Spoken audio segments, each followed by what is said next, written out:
What's up, everyone? G-Smith64 here, coming at you with another fictional character in D&D, the first of 4 for Fire Emblem month, the one and only King of Muspell, the Flame Emperor himself, Surtr. Let's get into it, shall we?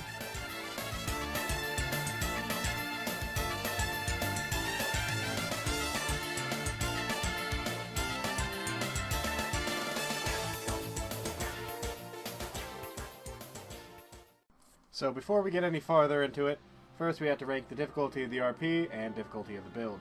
Difficulty of the RP, I give it a medium difficulty, mainly because you are going to be playing a chaotic, evil character who can't let his evil side show all the time until he gets into a position of power. Once you are in that position of power, go nuts with your iron fist. Go ahead and go fucking ham. But until you reach that point, you need powerful allies backing you up. So that's why you need to be able to either intimidate them or have the power to back it up. As for the difficulty of the build, though, this is very easy. You are playing a champion fighter. Enough said. Alright, so starting with our stats. It's pretty simple. Using point buy, you can roll if you want to. Our strength, 14. Dex, 8. We don't need it. It's going to be a dump stat. We're going to be in heavy armor. It's useless. Con, 15. Intelligence, 12. Wisdom, 11. Charisma, 12.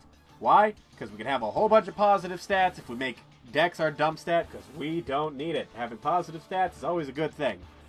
Simple. That's the point.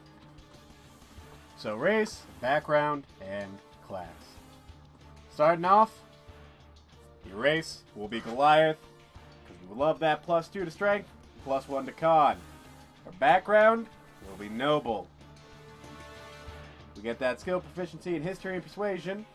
Surtr is technically a noble, so it fits kind of. The other stuff we don't really care for.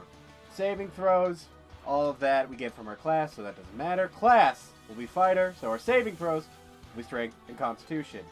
And the skill proficiencies we'll get from that will be athletics and intimidation. More importantly also, though, the weapon of choice we'll be taking, since we get a martial weapon of our choosing, will be a glaive. This will be your go-to weapon as Surtr, mainly because it's the closest thing there is to Sinmara. Alright, next we're going to talk about how to spend the first 5 levels for your character. Look, I'm going to be real with you. We're a champion fighter. You're going fighter.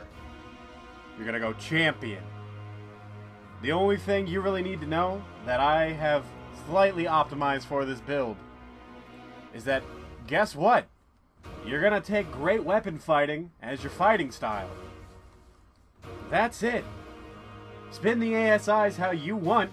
You got enough of them as fighter that if you really want to, you can dip one into Polearm Master. If you want to build feats and your DM is okay with it, Polearm Master is a great fit for this build. But I mean, other than that, fucking do whatever you want. The main goal of Surtr is to get Sinmara back and then conquer the lands. It's simple because this guy is simple. He's fucking insane.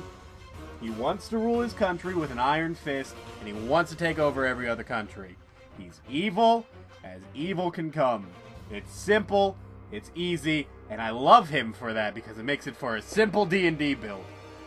And if you really want, links in the description below to a homebrew weapon for Sinmara into your game of D&D. So that way, your DM doesn't have to make it. I made it myself for you, and as you can use it as a sneak peek for the book I'm working on for D&D. The book has no release date yet, but I'll give you a hint. I'll just give you the name of the book right now. Right now, the name of the book is Professor Smithsonian's Guide to Alternate Dimensions. D&D add-on book. So that being said, though, that's the build. That was my shameless plug.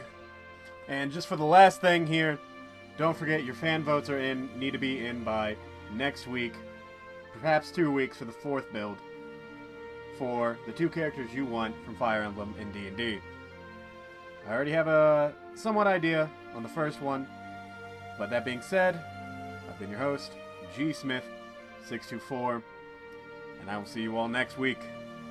Farewell.